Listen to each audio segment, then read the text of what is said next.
Hello and welcome to Eat Good with me, your host, Kirly Sue, where I am taking requests from you, my followers on social media, for really nice, tasty, easy to make vegan recipes.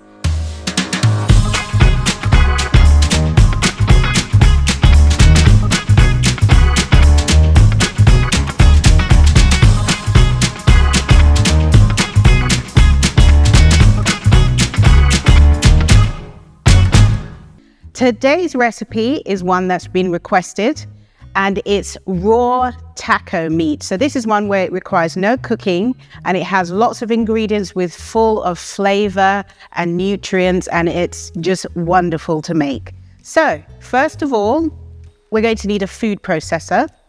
Doesn't have to be the top of the range one, just a reasonable one is fine.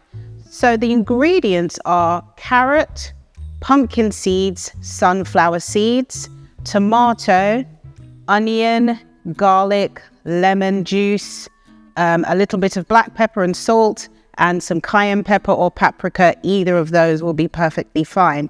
Now, this is not going to taste exactly like ground beef or anything like that, but it will be something similar in texture and it will have a similar flavor, but it won't be exact, but it will still be satisfying and you'll feel really healthy afterwards as well. So, how do we make it? First of all, you need to shred the carrots, just grate it, put that into the food processor.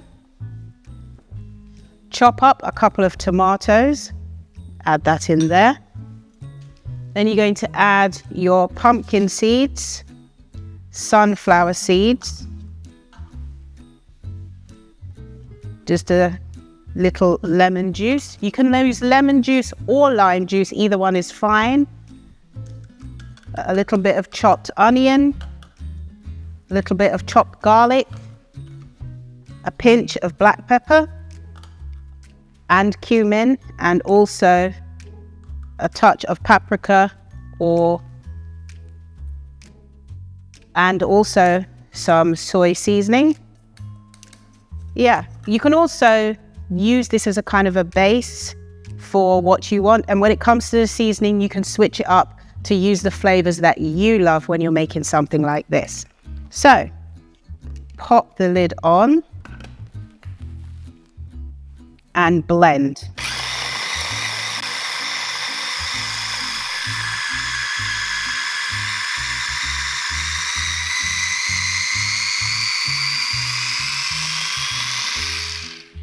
Halfway through, you want to scrape the sides down to make sure it's all incorporated. So that's what I'm going to do now.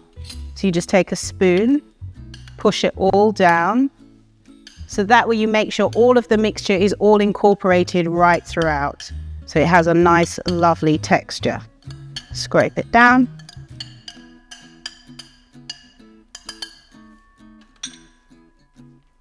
Place the lid.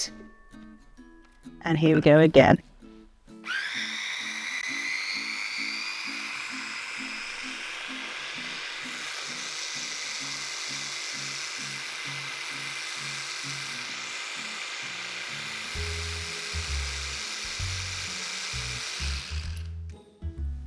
All right, and once it's all done, then it should look like this. So it's a nice soft texture, which smells wonderful with all of those ingredients and seasonings that have come together to make this wonderful raw taco meat. All right, so I'm just going to take the blade out of the middle, like that. That there. So if you're just serving it on its own, just put it like that.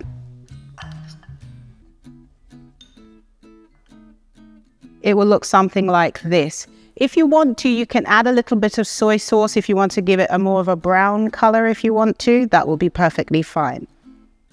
But today we're going to be a little bit more fancy. We're going to make lettuce tacos. So you take the lettuce,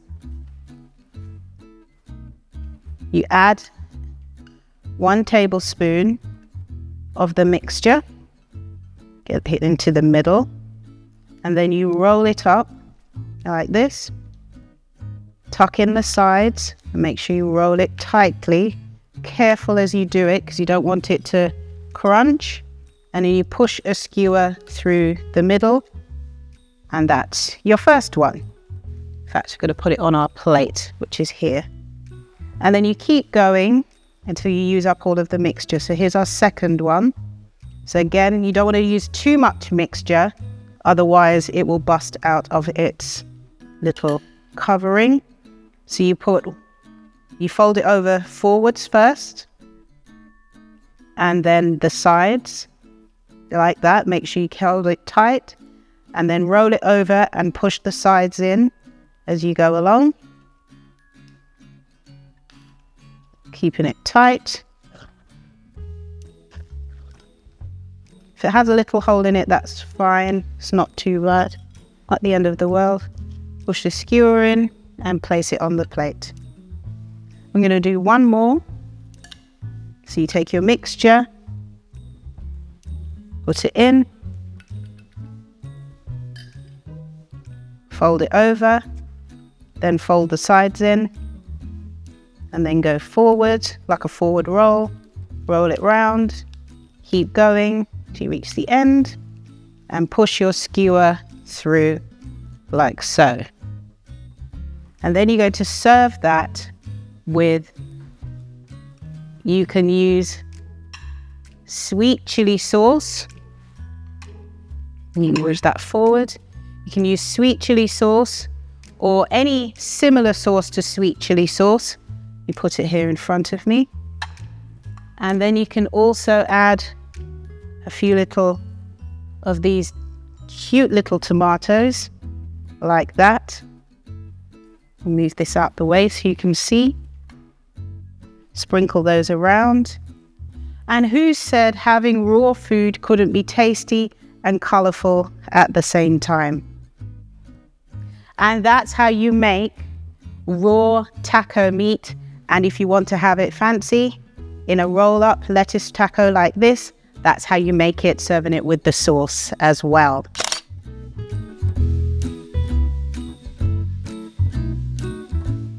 If you want to see more programs like this, go to Hope Channel Southeast Asia or follow us on hopetv.asia.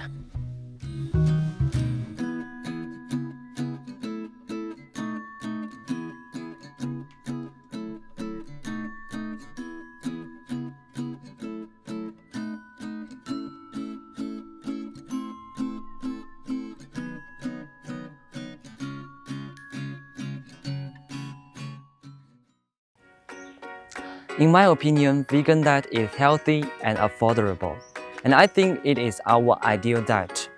It is healthy because it gives people healthy body and prevent many diseases caused by meat. When I was young, I had serious rhinitis because my body was weak. But after I changed my diet and became a vegetarian, my rhinitis improved a lot. And now I've been a vegetarian for about 4 to 5 years. In addition, vegan diet is affordable. Compared to expensive meat, vegetables and fruits are cheaper. However, I also have my concern regarding vegan diet. My concern is whether vegan diet is suitable for some specific groups of people, such as those who have high blood pressure and so on. Or what kind of effects can vegan diet have on them? And now we come to your viewer questions. And today's question is, can vegan food be suitable for people with diabetes and high blood pressure? Now, I'm not a medical doctor, so I wouldn't give any medical advice. I'd say to go and consult your doctor or your dietitian and speak to them about what is the best diet for you. However, I would say a whole food, plant-based diet is going to be beneficial to everybody and anybody. And I say whole food, plant-based because not all vegan food is healthy. This is a misconception. People say to me, oh, if you eat vegan food, all vegan food is healthy. Okay, French fries, or chips as we call it in the UK, is potato deep fried in oil. That's vegan, but there's nothing healthy about it. So you see what I mean? Not everything that is vegan is healthy. So it has to be whole food, plant-based, that has as little fat, well, not as little fat, that's low in fat, not too much sugar, not too much salt, because that's what you have to watch. The fat content, the salt content, and the sugar content. So if you're having a whole food plant-based diet, it would naturally be low in sugar, fat, and salt. In some countries, they have a traffic light system where when you're buying a product, it will tell you how much fat, salt, and sugar is on it, and it will have red if it's high, amber or yellow if it's medium, and green if it's low. But it's not the same in all countries, so you have to look at what you're buying. Be an ingredient spy. When you buy something, turn the packet around and read what's in it on the back, because it's important to know what you're putting in your body. And as much as possible, I say fresh fruit, fresh vegetables, and make as much as you can yourself, because if you've made it yourself, then you will know exactly what's gone into it. Because there's so many things that make the manufacturers make it look like it's whole food plant-based by the way they package it to make it look wonderful. But when you read the ingredients, it can be overloaded with sugar. So it's important to always read what you're eating. And making things from scratch is really good as well. And I know we're always pushed for time, but meal prep is really good. On Sundays, I try to always do meal prep. For example, I like granola. I love having granola in the mornings.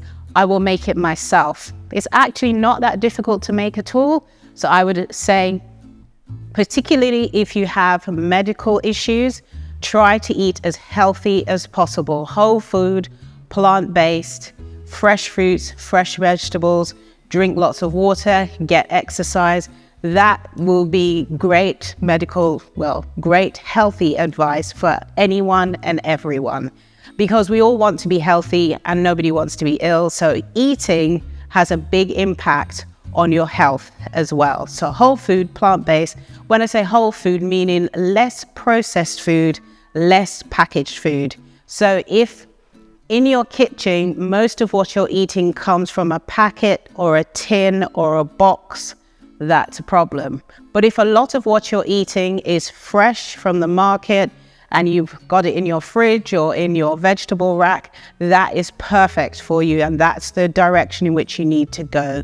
Fresh fruits, fresh vegetable, whole foods, and you will really enjoy your vegan journey. And make friends with other people who are vegan as well and try out their recipes. That's a really good thing to do. Join vegan Facebook groups, get lots of recipes, find your favorite loves. If you're new to becoming a vegan, it's about finding new loves. Because some people say to me, oh, I love this kind of meat, or I love this kind of omelette and so forth. I said, sometimes you have to say goodbye to certain foods, but then you say hello to new foods that you love. So it's about finding your new loves with regards to your vegan journey. So that's it for today's show. Thank you for joining me. Hope to see you again soon in the next show. Thank you for watching. See you next time. Bye.